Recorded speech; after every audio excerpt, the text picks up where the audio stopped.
Good morning. Namaste. This is Dr. Uma Kedvital, Faculty of Agricultural and Veterinary Sciences, Jayoti Vidyapith Women's University, Jaipur.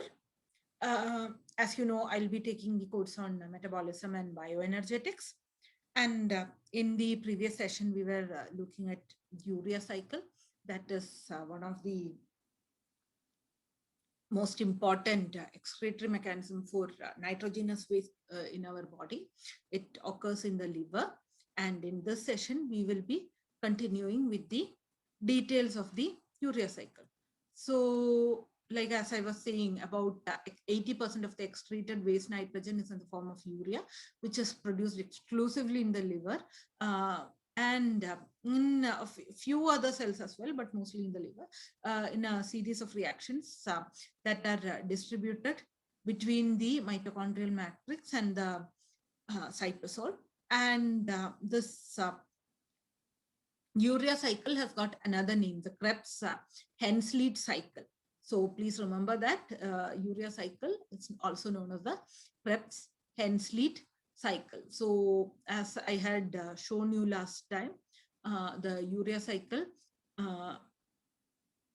in the ammonia and the bicarbonate ion will combine in the presence of to form carbamoyl phosphate, and then that will combine with ornithine to form citrulline, which is transported back outside, and where it will combine with aspartate to form arginosuccinate, and then it will be lysed by arginosuccinate lyase to release fumarate and arginine.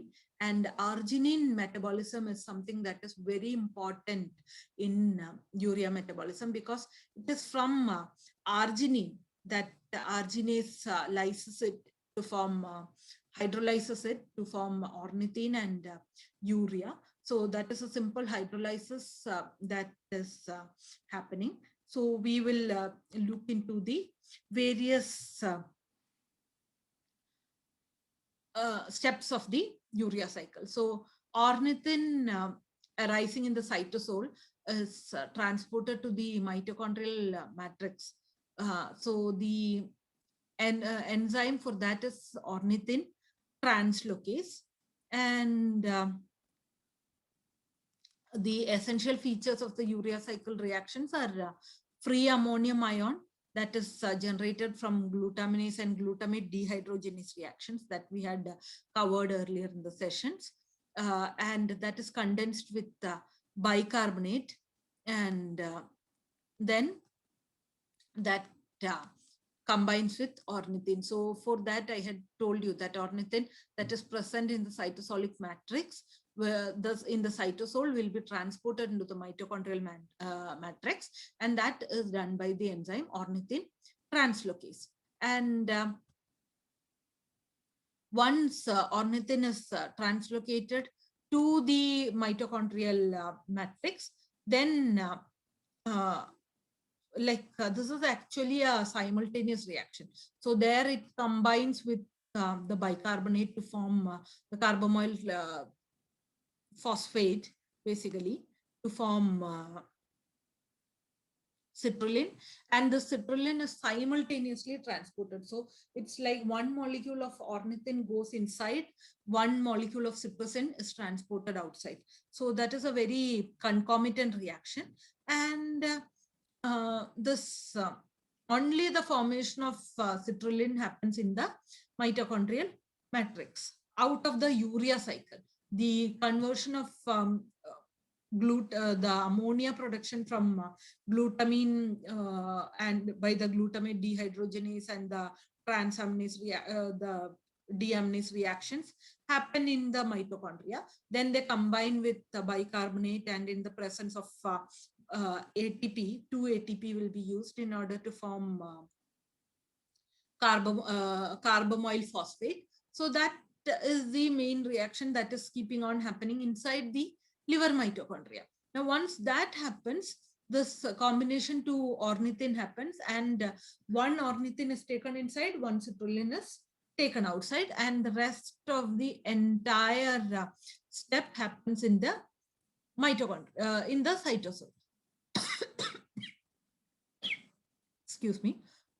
So if we were to look into the carbamoyl phosphate synthetase enzyme that is involved in the production of carbamoyl phosphate, so activation of this is involved in the activation of carbon and nitrogen to form the high energy anhydrate of carbamoyl phosphate. So this activation requires two energy equivalents of ATP and the enzyme carbamoyl phosphate synthetase. So this enzyme has got two activities. The mitochondrial carbamoyl phosphate synthetase forms the carbamoyl phosphate destined for inclusion in the urea cycle.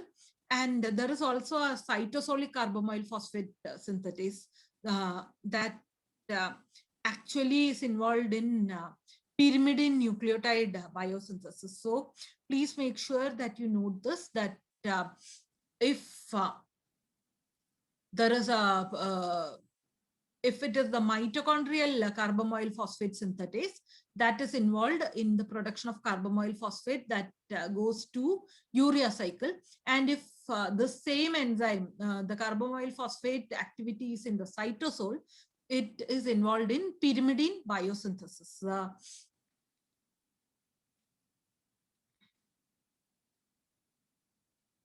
Pyrimidines, cytosine and guanine and cytosine and thymine.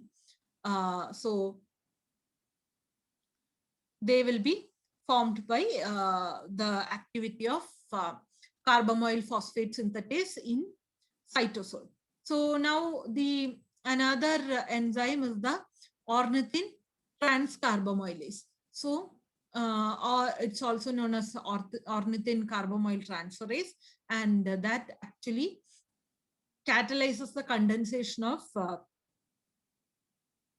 ornithine with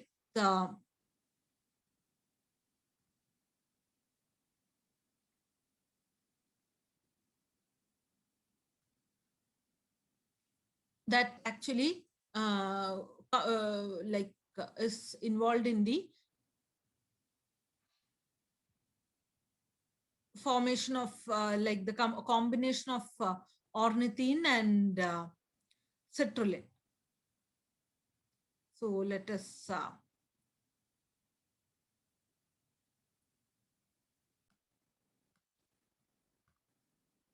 so this is the general urea cycle. So over here, the carbamoyl phosphate synthetase, if it is in the mitochondria, that will produce the carbamoyl phosphate that is destined for urea cycle.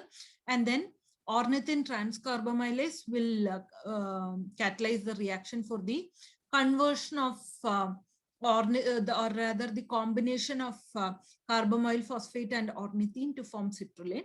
Then this is the shuttle, the ornithine citrulline shuttle, where ornithine is taken in and citrulline is taken out. And in the cytosol, arginosuccinate synthetase will, that is also an ATP catalyzed reaction, and that will combine with aspartate to form arginosuccinate, and that will be lysed to give fumarate and arginine. And this regulation of arginine is actually something that is very important in the regulation of urea cycle. So we will actually be looking into that next. And once that is hydrolyzed by arginase, ornithine will be regenerated and urea will be also be produced, that can be secreted outside the cell. Now, if we were to look into the regulation of this one, so again, as I was saying, it's arginine that is the regulatory enzyme for the regulatory product for this, because arginine has got various metabolic fates in the body, like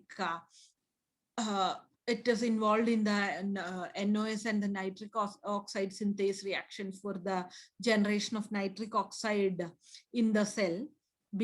And nitric oxide are important reactive nitrogen species that are involved in multiple signaling pathways. Then that can form creatine, and that can then be involved in the creatinine production of creatinine phosphate.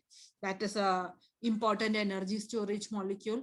And then also the agmatine, that is a biogenic amine, and that can actually then produce putrescine, and that can lead to the formation of polyamines.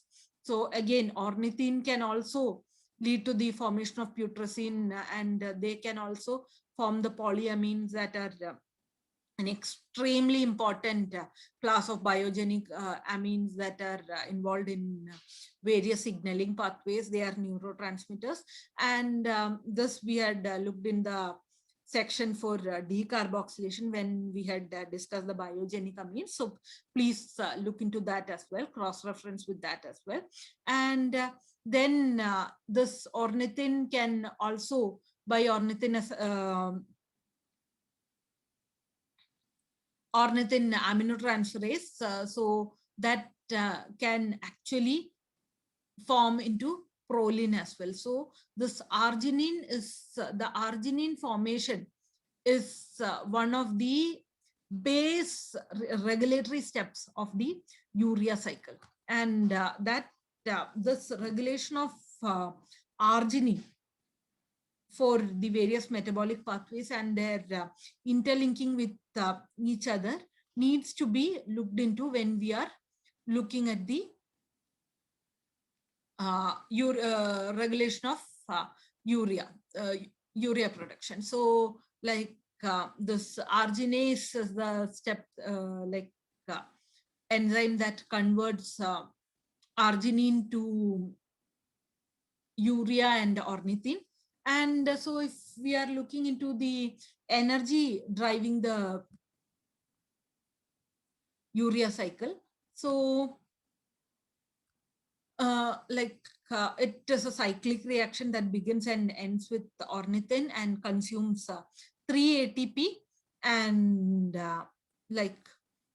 or rather 3 equivalents of ATP, but a total of 4 high energy nucleotide phosphates. So urea is the only new compound that is generated by the cycle, and then this energy consumed is more than recovered by the release of energy formed during the synthesis of urea cycle intermediates. So then ammonia released during the glutamate dehydrogenase reaction is coupled to formation of NADH. So, and you know that one NADH is equivalent to 3 molecules of ATP. So therefore, there are and since one urea formation requires 2 moles of ammonia, therefore there will be 6 ATP generated, 4 ATP consumed. So there will be about 2 moles of ATP that is in excess. And this urea cycle actually operates only to eliminate excess nitrogen. So the carbon skeletons of amino acids are oxidized. We had looked into that in the amino acid oxidation session on amino acid oxidative degradation.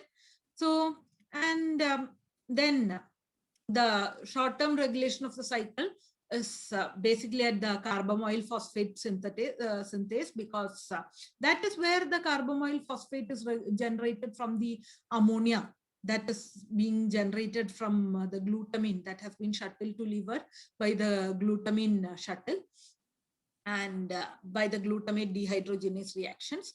And once, so that is actually the glutamate dehydrogenase and the carbamoyl phosphate synthase are the main 2 regulatory enzymes, along with the levels of arginine are the 3 regulatory steps for the urea cycle. Now, if we were to look into the urea cycle disorders, so if there is even one of the enzymes that is not present, then that is a fatal disease, and it's a neonatal fatality. The children cannot survive post birth. So, like, and then if there are mutations that can form the urea cycle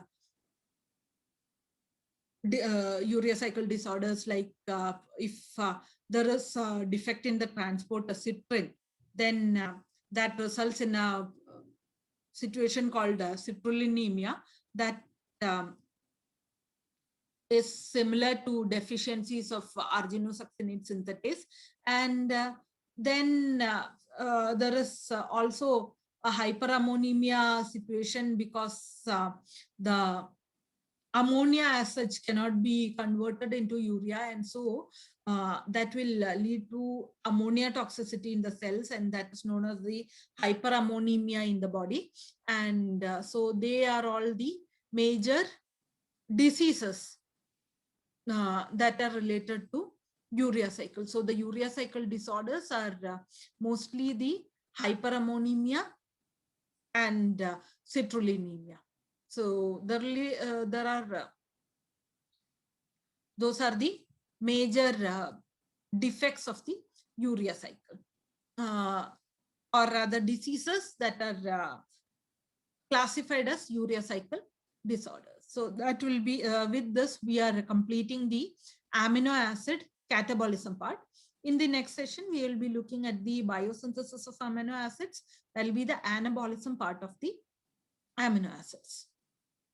That will be all for this session. Thank you. Have a good